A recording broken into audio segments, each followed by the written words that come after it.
Welcome everyone to another Avenue webinar. Thank you all very much for coming today. We're very lucky to have Margaret Stasiak with us today, who's going to talk about planning lessons with the course builder content. So thank you very much, Margaret, and I'll turn it over to you. Oh, thank you so much, Paul. I'm really happy to see everybody here on this cold winter day. I can still see people joining. Okay. Yeah, and I'll start shortly.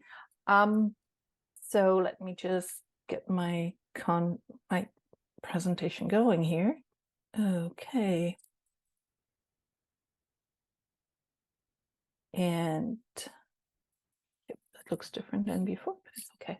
Okay, so today's presentation is about planning your lessons using the course builder content. The course builder is a new tool that's been introduced to Avenue in September, and this is what I will be focusing on in this presentation. Whoa. Sorry for this. I was just pressing buttons a little bit too fast. Okay, so I'm going to start with the acknowledgement, with the land acknowledgement first.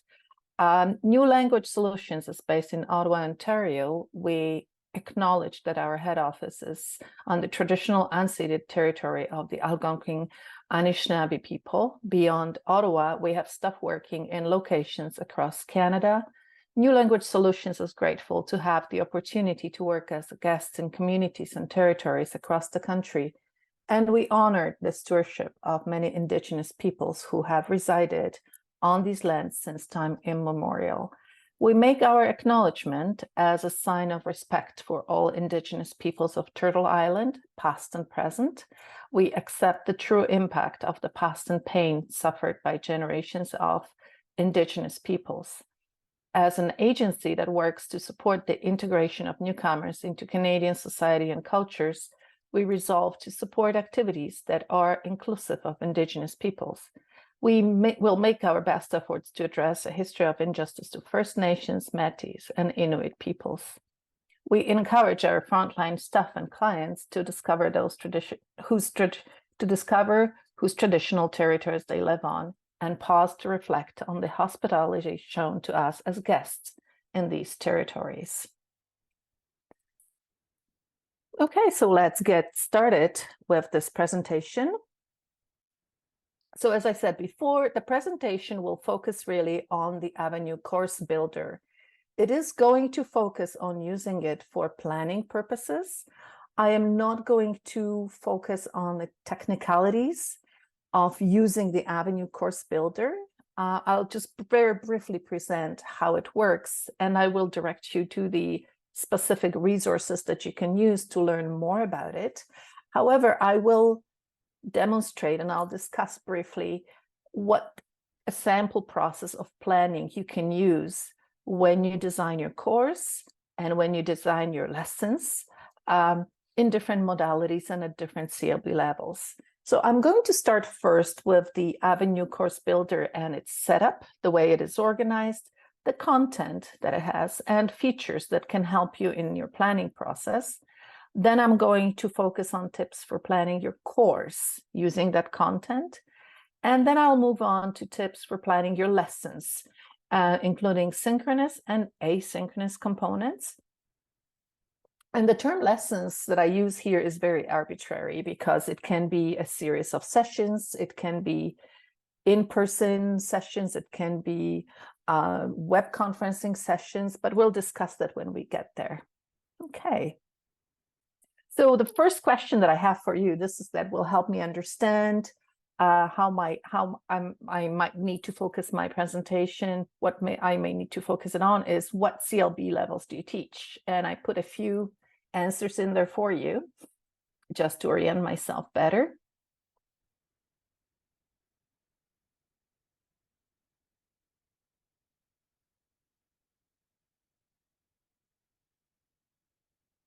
Okay, great. So as I can see, the majority of our audience is teaching CLB 5+ classes. And still a large group, it's literacy and CLB1, 2. And I put these together because very often they're interconnected. And multi-level that teach more than 2 CLB levels, it's 25%, which is quite a lot too, right? Okay, so I think we can close that poll now, and let me just move on to the next slide. I don't know why it doesn't work. Okay. So how does the course builder work, and what is it? A course builder is really a collection of ready-to-use or ready-made units or modules, and depending on who developed the content, you know, the name would vary depending on the organization or service provider that developed them and used them. All the ready-to-use units, and I'm going to refer to them as units, are organized into themes and categories, and I'm going to go over them in a moment. They are also benchmarked, so they are organized into CLB levels. You can search the course builder by a theme or category, by CLB level, or by keyword search. You can by keyword, so you can use the keyword if you're interested in locating a very specific unit that will provide the content that you're interested in. Course Builder also allows instructors to use course templates, and I'll explain that in a moment when I actually go into the Course Builder and demonstrate how it works. So this is the Course Builder that you can see in here. I'm using it. I opened just the drawer here so you can see how I can get there. So if you are in your Avenue account, you can go to your dashboard and then go to the Course Builder here and get into the Course Builder right here. You can see all the categories. So there are multiple categories here, and these categories, I believe, they will be still expanded because there is more content being developed for Avenue. And they vary from the traditional link themes and topics such as education, Canada, home and community health, to more workplace oriented, such as workplace communication, client services, workplace communication general, and occupation specific. Then we have workplace meetings and so on.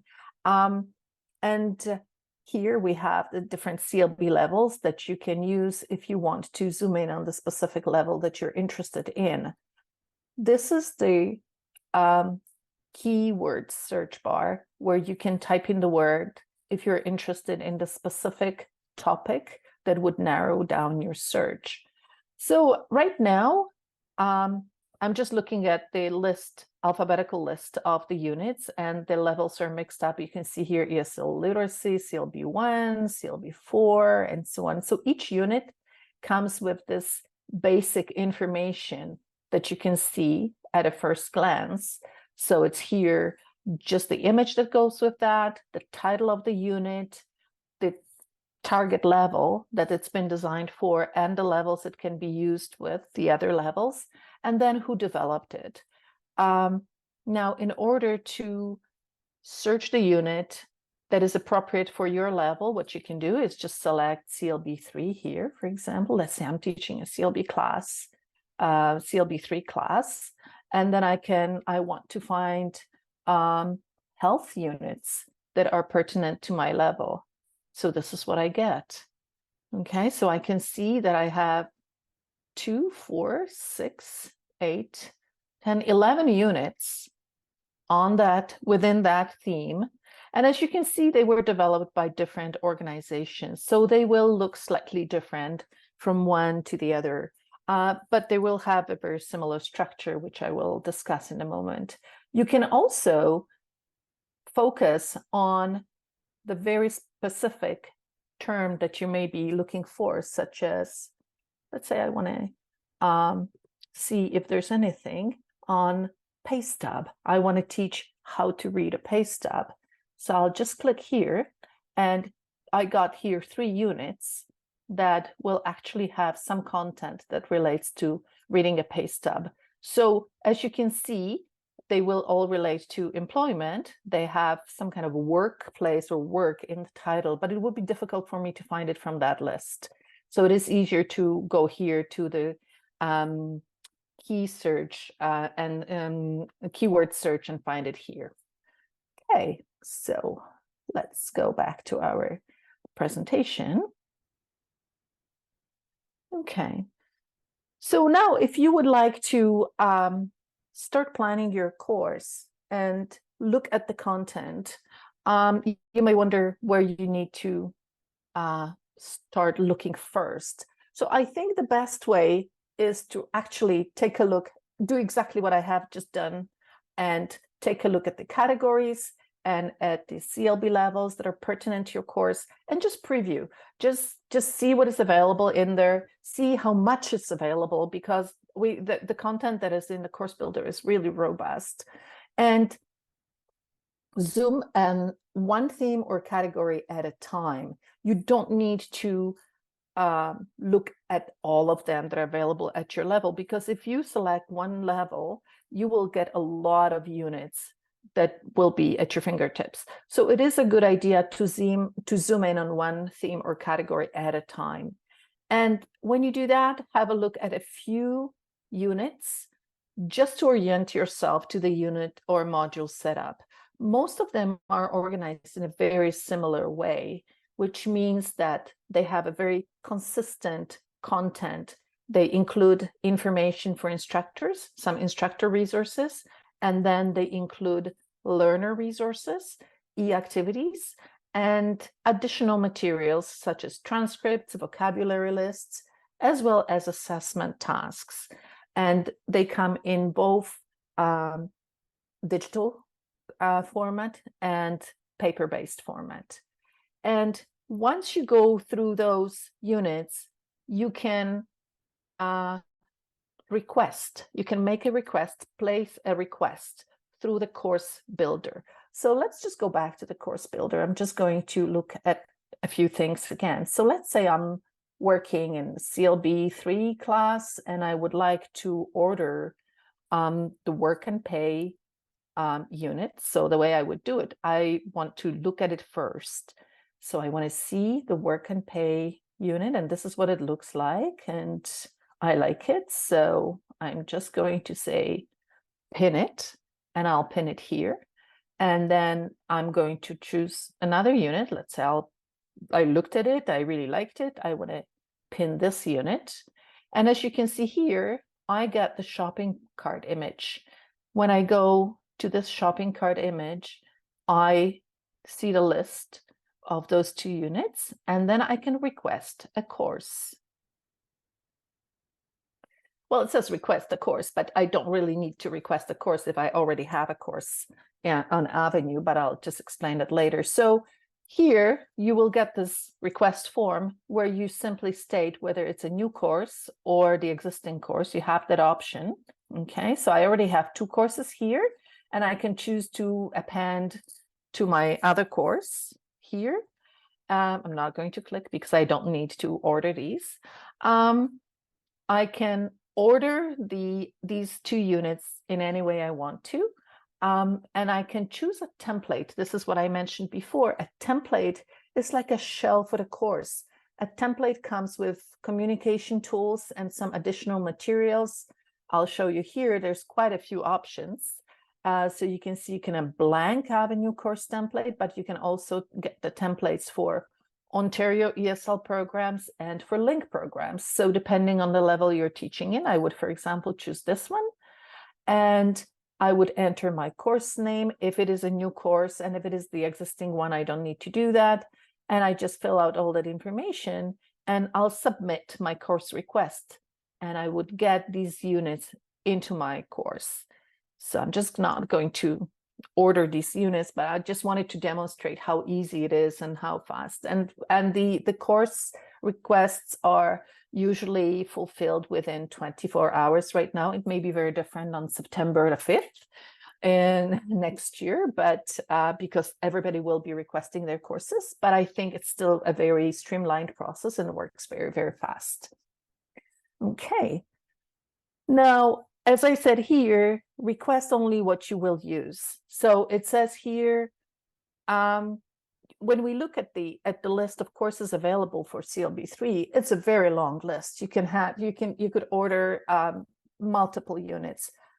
I would suggest that you request only 2 or 3 units at a time, because it is more manageable for the instructor to actually plan with that content. And also, you may learn a lot from using 2 or 3 units at the beginning, and then using those units at first will help you gauge how much time you need to do your planning, how many activities you actually use, and how you use them, and also see how your learners interact with the material that you put in your course.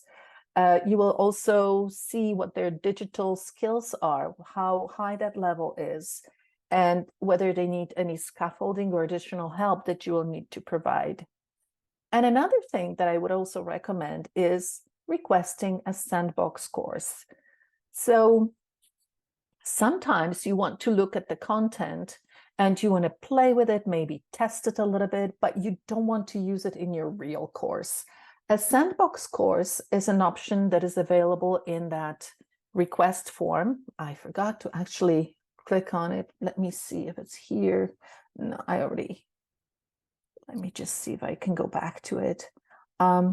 Because in here, there is an option of having make this a sandbox test course. So if you check that off here, your course that you order and you populate with these units will be a sandbox course. And a sandbox course is the course without students. It's just a course that allows you to test things, maybe upload your own material, maybe play a little bit with it, change the order of activities, delete, move them around, maybe adapt the activities to the level of your learners. And just you will be able to see what you can do with it and still have the original units in your course. You can then transfer the adapted or changed activities from your sandbox course into your regular course using the shopping cart. But this is for anybody who has stage 3 training completed and has the editing rights for doing all those things. Okay, let me just go here. Now, once you have requested these units, you can set up your course page in such a way that is clean, uncluttered, easy to follow, especially for low CLB level learners. So I would always recommend to move the current unit or the module that you're working on up to the very top of that page, so learners can actually see it first. You can make all the units collapsible, which means you don't see the list of activities, but you can see just the units and their titles, and sometimes the image that goes with the unit. And I'm going to show that in a moment. After that, you would need to unhide the current unit, introduce its learning outcomes just to acquaint learners with the content that they are going to work with. And then when you actually start teaching, unhide only 1 or 2 activities at a time, while you keep the instructor resources hidden. And again, I'll show it in a second. And one more tip, I would use the student view to check what your course page looks like. So is it cluttered? Is it clean? Are things displayed the way you want them to display? Have you unhidden anything that shouldn't be there for the learners to see? And once you get used to this, to doing this, and it becomes a routine, you'll see it will go very fast. It's a very easy thing to do. And after that, you can just add the units as your course progresses. So that means that you don't need to order 10 or 15 units at a time at the beginning of your course. It will be much easier for you to work with only 2 or 3 units at the beginning, and then make a request for additional units during your course. So you don't have to order everything at the very beginning. I would still recommend maybe when you preview the units and look at the themes and categories, maybe take notes of the themes that you're interested in and your learners indicated that you would be interested in learning about in the needs assessment. But later, as you move on, you'll gauge the timing and the level of difficulty and the whole process of using these activities, and it will be easier, and your course will not look as cluttered or as busy as it might when you have too many units at the very beginning. Okay, so let me just take a look at at this course. So this is the course, this is my test course that I just wanted to show you just to see how I organized my course page. So at the first part, I ordered this course with the ESL template. It's ESL for ESL Stage 1 template. In Ontario, we used to have two separate templates for Stage 1 and Stage 2. So this one really targets CLB 1 to 4. And every template that you get on Avenue comes with the learner resources listed at the very top of your course page. These include mostly communication tools such as announcements, real-time video conferencing, big blue button, real-time messaging that you can use and the learners can use to communicate with one another within the course, not via their email, class discussion forum. What I added here is the Avenue Learner Code of Conduct, because I thought it's important to have that in my course right up there so I can refer to it whenever I need to, because there are many issues that may come up during the course, things of academic honesty, maybe how to use their course space, whether they can use it with somebody else or alone and so on. So different things come up. And then tips for learning online. This is just a list of videos on learning, on using different strategies to learn, to develop speaking, listening, reading, and writing. And these videos come handy for learners at CLB 3-4 level.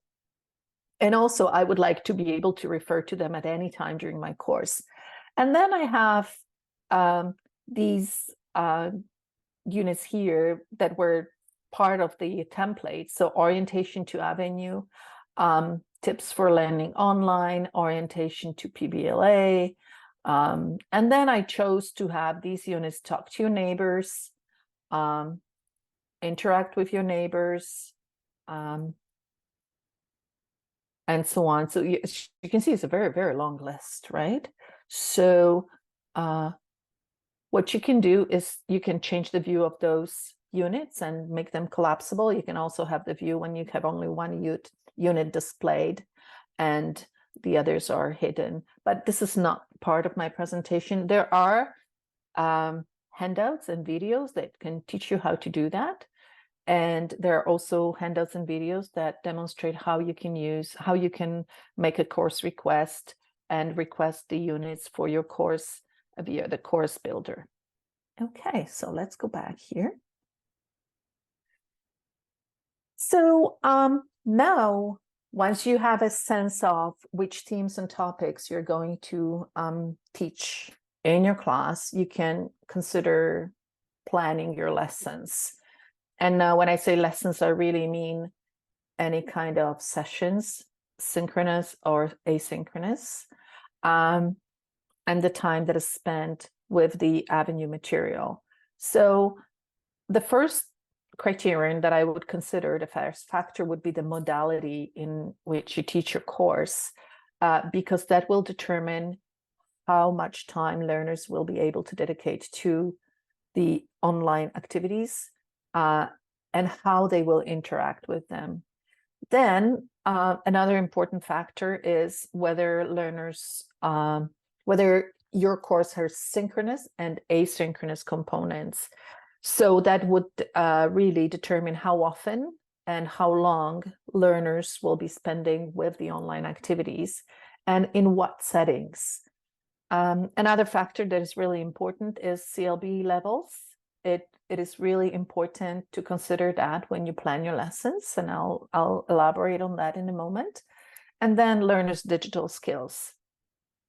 So in terms of planning your lessons and considering modality and then synchronous and asynchronous components, the materials that are on Avenue have been developed in such a way that they can be used almost in any modality.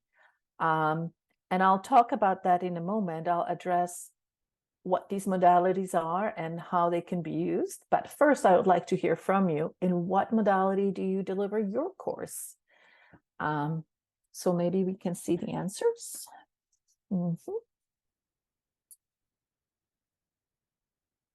So you have an option. Do you teach your class 100% in person? Are you using a hybrid modality where you're part of the time in person and part of the time remotely? And completely 100% remotely with synchronous web conferencing and asynchronous time, and then synchronously or remotely all the time with no asynchronous time for learners to work on their own.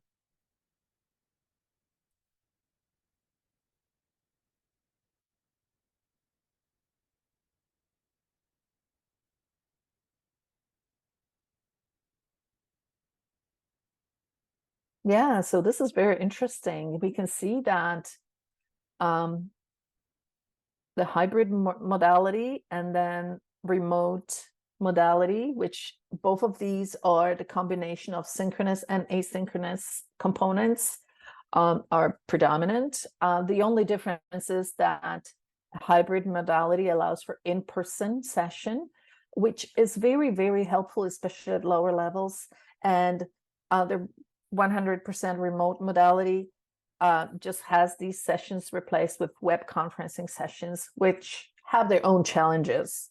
But still, that is a predominant model. And then we have some people teaching 100% in person, and they can still use the online activities that we have here, and then remotely, synchronously. So there's no asynchronous time for the learner to use.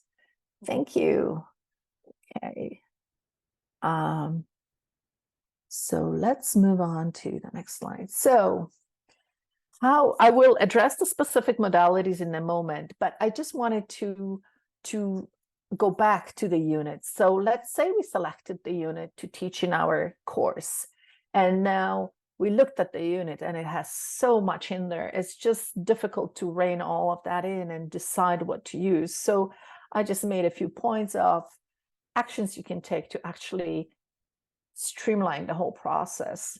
So first, I think what you can start with is go over the unit or unit guide or unit plan. The terminology really differs depending on who developed the unit, and just go through it very carefully and spend some time on it.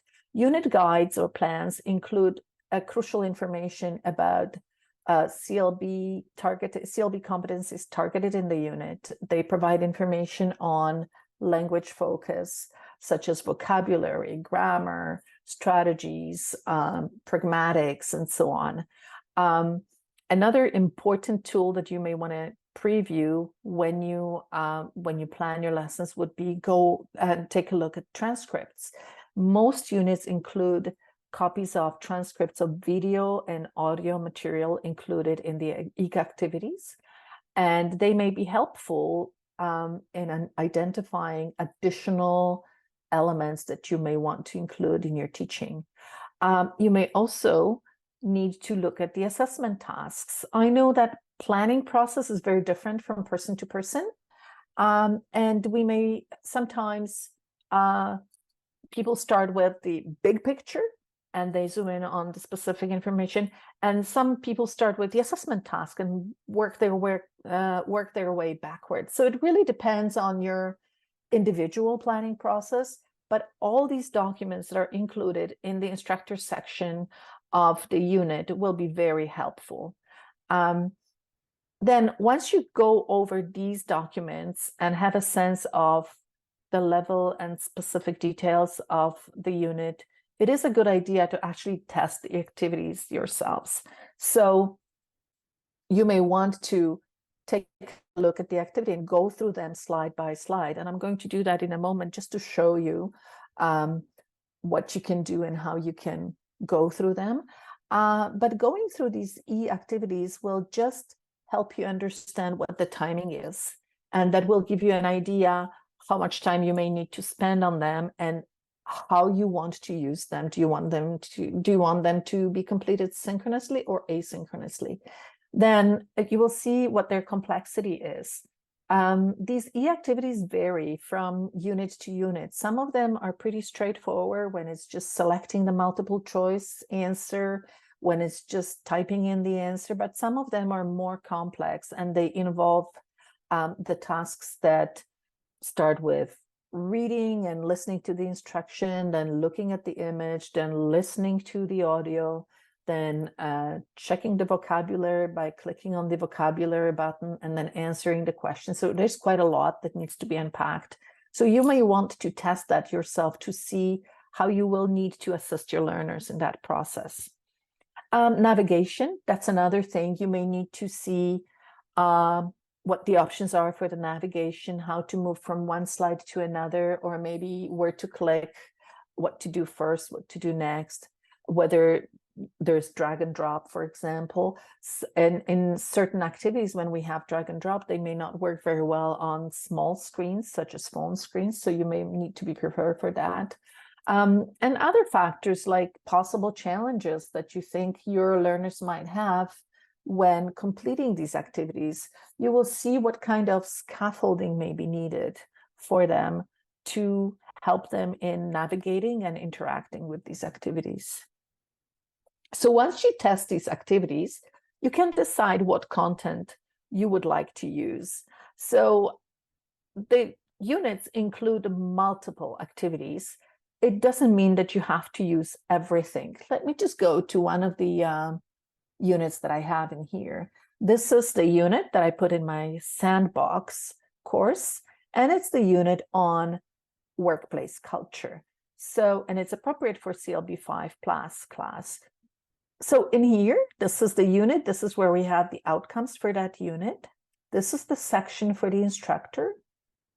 And then the section for the learner. I have unhidden all of the activities here. I also have other activities such as making requests at work.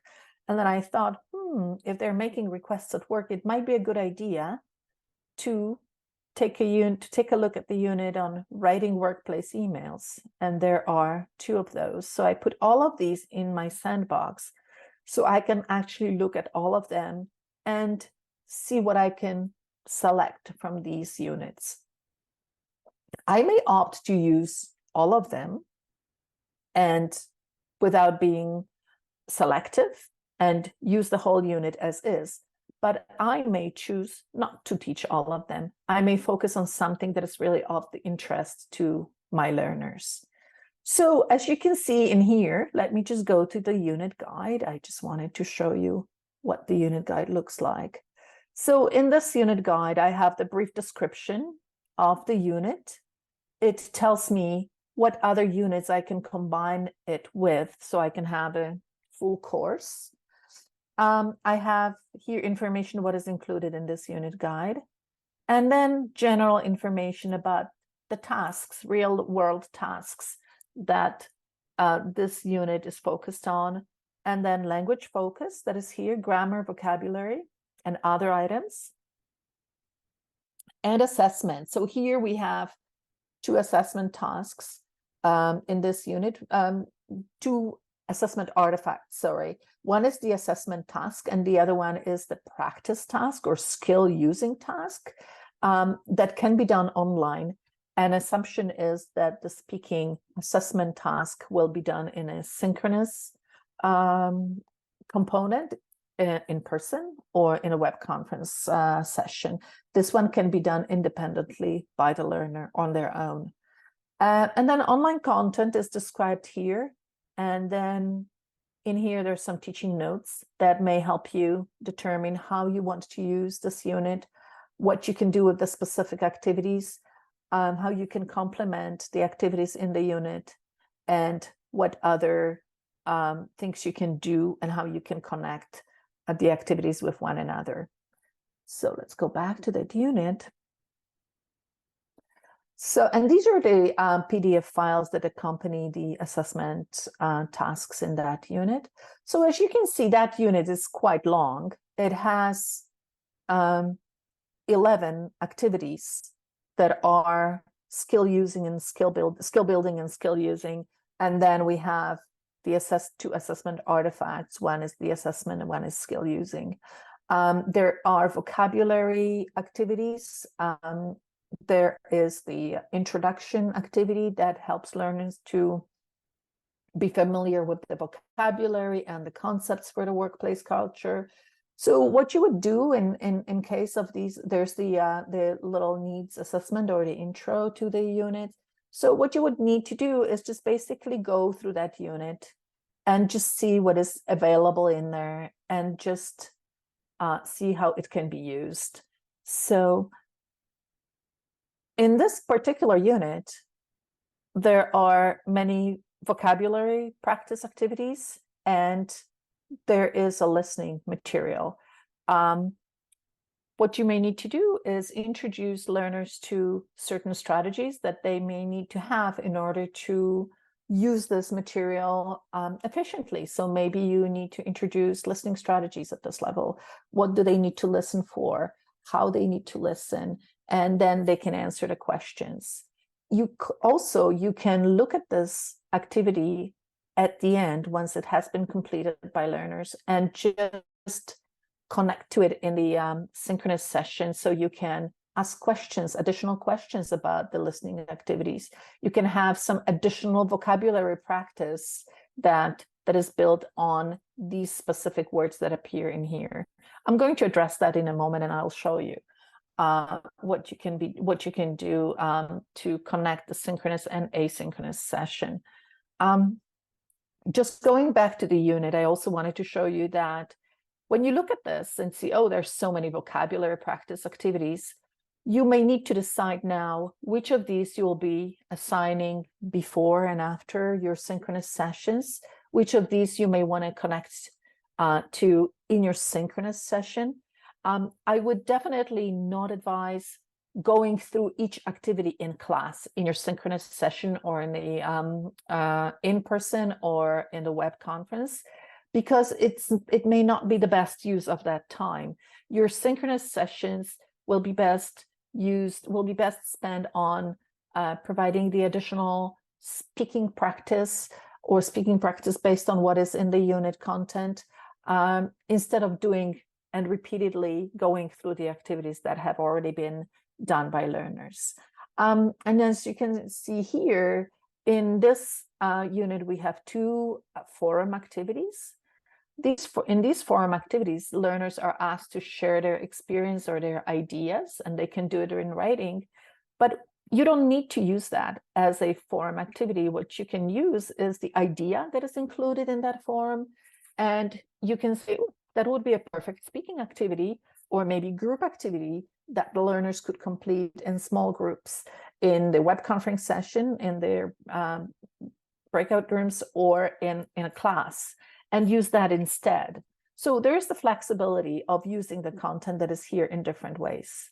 Also, you can see here, there are three different, talking about the workplace, there are three different videos where somebody is talking about their workplace. Let me just see here. So this is the video that is followed by activities and questions. In this case, it's the interactive video where when the learner gets to that point, they see the questions and they need to answer the question. So again, looking at this unit, you can say, oh, that's quite a lot. Maybe we don't need to use all of these. Maybe you can work on one of these activities in a synchronous session, and then assign these two to be completed asynchronously. So as I was saying before, there is flexibility, and it's up to you how you choose to use these activities. You may choose to use only two. You don't need to use all the three. But the listening assessment task is very similar. It's it's based on the type of activity that is represented here. And the speaking practice task also relates to these activities. So the learners can see the connection between all of those. Okay. I was just wondering if anybody has any questions at this point, because I've been just racing through these slides, and I think it might be a good time just to pause for a moment and just see if there's anything that you would like to ask me about. Fantastic session so far, Margaret. Thank you very much. Lots of positive Yes. comments in the chat. The one question that's sort of still being back and forth there is just curious about combining different activities and resources from two separate units into one. And it's quite possible. You just have to turn editing on, and then you can move the activities up and down the course page using the crosshair icon. It looks like a little target. That's how you can move things. I can actually show that. Yeah, how to do that. Thank you. Thank you. That'd be fantastic. Yeah, so this is actually a very good question. Are there any other questions? No, that's all for now. Everybody's just lots of positive comments. Thank you. Okay, thank you. Okay, so this is that's why I put these three units here together, because I thought, well, I look at these three units. This one is making requests at work. And as you can see in that unit, we have requests that are done orally, that are done in an indirect way. So there's speaking practice, and then there's making requests in writing. And then there's writing a formal request. And I thought, oh, there's only two of them. My learners requested more writing material. I would like to combine it with any of these two units that provide more information about you writing emails. And I'm sorry for scrolling. I know it's not the best way to demonstrate that. But so what you can do, you can actually select the activity that you would like to include in the other unit and just move it up to the other unit that is there. You don't need to keep them as separate units. So what you can do is basically use this symbol. I'm just going to go briefly. Okay, email format. You want to teach a lesson on email format, and you can put it somewhere here. And let me just see where it landed. It didn't land anywhere. It landed here. Okay, but basically this is, it's not working very well for me today. Okay, there it is. So you would just move that activity here and maybe put it somewhere here, because this is where it belongs, right? And then it's done in a different format. So it's a different tool that was used for this activity. This activity is done in H5P. This one is something else, but still the content is very similar. The learner would just go in and just read the information and complete it there. So you could definitely you can combine activities. It's still loading. Okay, might be my internet, or yeah. Okay, maybe I'll just pause this. I hope it gives you the idea and a sense of how it can be done. Is that okay? That's fantastic. Thank you, Margaret. Yeah, sorry, really it's helpful. Not working. I can't open it, but it's I mean you get a sense of what it's going to be. Yeah, and one more thing I wanted to say is when you go over the unit guide and the e-activities, and you decide what you will use and how you will combine them, just decide how many lessons you can actually use it in.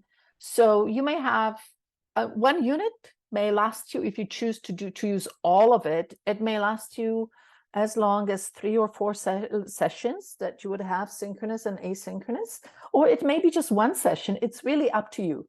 There is flexibility, and in that flexibility, you can just decide what you need and how you're going to use that.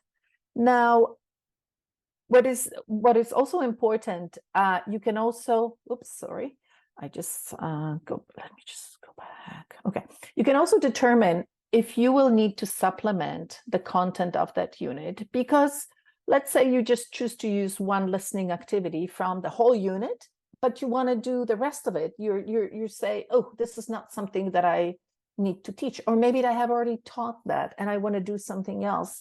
So you can definitely supplement the content of your course with your own material. You will need, again, to have the editing rights to be able to do that. And if you don't have those rights, because you have just completed stage 2 training, you can use your course announcements. In the announcements, you can post links to other websites, to audio and video materials, to web pages with grammar practice and so on. And you can also attach PDF files. I would always attach PDF file rather than Word. That does not require learners to use other licensed software. So this is probably the best option for them. Okay, let's go back here. So let's look at a sample unit. We looked at a sample unit. Do you have any other questions about the unit and its content? Something that I could address right now by looking at one of the examples? There wasn't anything in the chat. Some people were wondering about the idea of duplicating activities before moving them around. And I caution them to, if you're going to do that, make sure you change the names so you don't get confused in the gradebook. But I wondered if you had anything to add to that. I would use a sandbox course for that. I think this is the purpose of that sandbox course, because the sandbox course allows you to try different things. And then you can move your activities from the sandbox course into your regular course with the learners. So if you want to change anything, adapt the activities, remove slides, or just for example, the activity seems to be too long and you want to make it shorter, I would do that maybe in the sandbox course, because you will see what works and what doesn't work. And then you won't have too many activities that are duplicates. There's another thing that the names of activities need to be unique. So the moment you start duplicating that, it may cause some issues in the course, as you said. Yeah. Thank you very much for that. That's excellent. Excellent suggestions. Okay, so let's move on to our next. So that was an example that I showed you. It was the workplace culture. This is what it looked like. So we don't need to look at it anymore because I just did. Now, when you do the planning, and I think this is really the hardest part, is how you will introduce the topic and segue into activities. So this is something that you may determine when you look at the unit guide, unit plan, and the outcomes of the unit. Just see what the tasks are, and then what the outcomes are going to be. This is something that you can negotiate with learners too, what they want to learn, what they're interested in, what they need. Now, decide which tasks and activities you will select. So this is something I talked about. So decide which ones you will need and which ones you will not need. And if you don't need them, you can delete them. If you don't have these editing rights, you can simply not unhide them. You can just keep them hidden and move them maybe to the very bottom so they're not in the way. And consider how you will supplement these activities with additional vocabulary practice, pronunciation practice, grammar explanation. What I am trying to say is that sometimes the activity looks like it's a short listening text with comprehension questions, and yet there's still so much of the content in that activity that you can use as a springboard for further practice of vocabulary, paraphrasing, pronunciation practice, grammar that is included in that text. What you can do with this listening, you can ask learners to actually create a similar conversation to that listening and have them use the vocabulary that was used in the activity. So there are many different ways in which you can tap into the content of the slides that are in one activity. And then how you will sequence all this material, because there's quite a lot. When you select the specific activities, make sure that it makes sense for them and they flow. Typically, the unit is designed in such a way that the activities flow. So they start usually with some kind of an introduction vocabulary, and they build up to the assessment tasks. So when you complement and supplement these activities with your own material, it's just important to pay attention to that. And finally, when you plan your lessons, consider how you're going to connect the asynchronous and synchronous components. So for anybody who teaches higher levels, I would say stage 2, you may want to consider a flipped model of instruction where the learners complete some kind of background activity like vocabulary or presentation before the synchronous session. And for lower CLB levels, I would be careful with the flipped model. It might be too challenging and too difficult to learners to deal with and interact with the online content on their own. For that level, you may want to actually demonstrate what they need to do and how they need to do it. And what you can do is actually walk them through the activity and then assign it so they know how to do that. Before you assign asynchronous activities, it's always important to prepare learners for that. So explain what they're going to do, explain how they need to do it, and if needed, demonstrate how they would go about that. And consider what kind of scaffolding will be required for the assigned activities. Is there any grammar that will be in there that is new and may need to be taught? Is there new vocabulary that they will come across? Do they need a dictionary do they need to use a dictionary during that activity? Are there any kind of strategies that they may not have when approaching this activity, and so on? And finally, debrief after learners complete the assigned activities. When I say debrief, I mean not only hear the learners' comments on how it was, how difficult it was, how challenging it was, what the issues were around that activity, but also connect what you teach in the synchronous session to what was in the assigned activity. So you can simply take it up by saying, oh, give me the 3 words, the 3 new words you've learned from that activity, or could you retell what the listening was about, or what were 3 main ideas that you heard presented in that text? Or you can make a list of vocabulary that was in the assigned activities and have learners use that vocabulary and sentences. So there are different ways in which you can make these connections. But I think it's really important to make learners aware that it is important for them to complete these activities because they're not going to be forgotten. They will be related to in the synchronous session. Okay. One more issue that always comes up is whether the activity should be done in a synchronous or asynchronous way. So I think the most important thing when you determine that is decide which activities learners will be able to complete independently. Typically, I would say any activity that is kind of structured, familiar, uses repetitive types of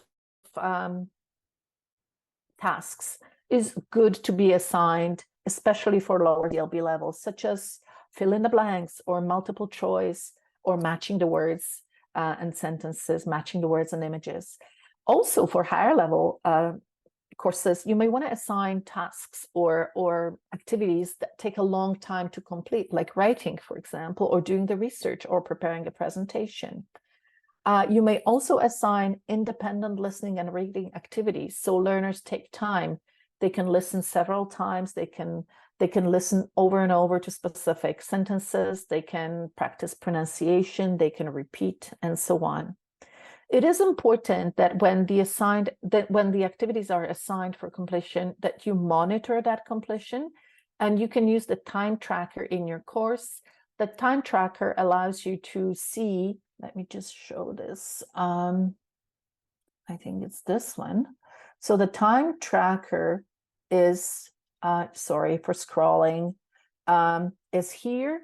It allows you to check when the last time when the learner accessed the course was and how much time they spent on it. So this way, you know, if somebody has spent ample time to complete the task, or they just looked at it, they accessed it and they closed it.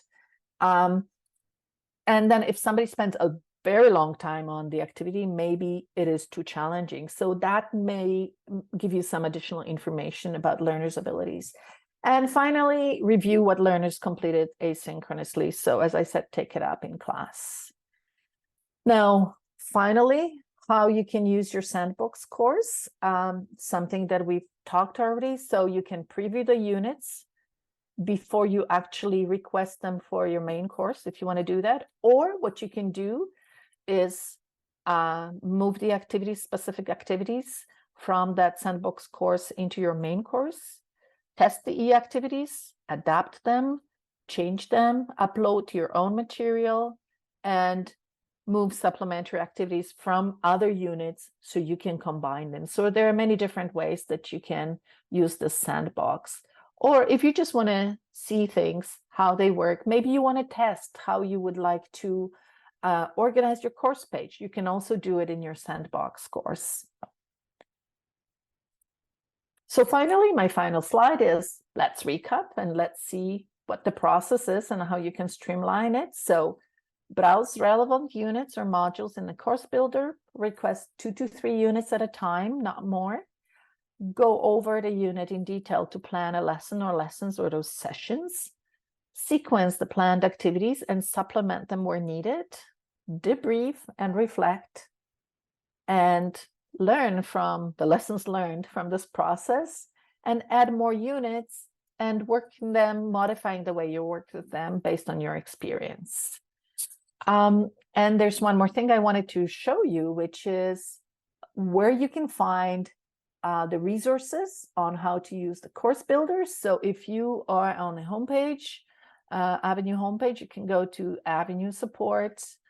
And in here, in Avenue support, when you see Avenue more help, you can go to the videos and handouts that demonstrate how you can browse the catalog of units, how you can use the course builder to request the course, and how you can use the course builder to add units to your existing course. And then other help videos are here if you're interested in just refreshing what you need to know when you set up your course. And that's all for me for now. If you have any questions, I'll be happy to take them up now, if possible. The main question I'm seeing is that people would like another session with more information on the same topic. Oh, wow, This that's is amazing. this is really great. This is really helpful. Lots of great information today. If Oh, anyone would like to unmute and ask a question, this would be the time for to do that. sure. Mhm. But the chat's just filling up with thank you so much, thank you very much. This has been so useful and helpful. Oh, Thank you, that's Margaret. great. No, That's thank you. great. Thank you. So yeah, we are planning to have the whole series of sessions that will be around using the materials on Avenue, because the Avenue training gives you information about how to, gives you the access to the technical skills and features, but my sessions will focus on teaching aspects. So we were thinking there's a huge need for session on how to teach low levels, CLB 1, 2, using online materials, or how to teach high levels. Like, these are very different things. So definitely there will be sessions about assessments, conducting assessments. But if you have any ideas or anything, please send me an email if you're interested in that, or just post it in the chat, whatever works for you. Okay, I'm sorry, what am I doing here? I wanted to stop sharing. Where is my thing? Oh, here, stop share. Okay. Ooh, panic mode. No, it's all good. That was a Sorry. great session. Thank you very much. Okay, great. Thank you very much, everybody. Thank you very much, Okay. too. I really appreciate Thanks. it. Thank you. Okay, thank you. Thank you, Paul. I really appreciate it. Oh, our pleasure. And this will be available on YouTube in a few days' time. So if you want to review what Please. you've seen here today, you'll be able to see it there. Really, thank you so much. Excellent. Okay, I'll be in touch with you. Thank you very much. Okay, thank you. Yes. Okay, thank you so much, Paul. Yeah, thank you, Margaret. And Thanks. thank you, everyone. Okay, perfect. We'll see you at the next session. Yeah, Thank thank you. you. Bye. Bye-bye.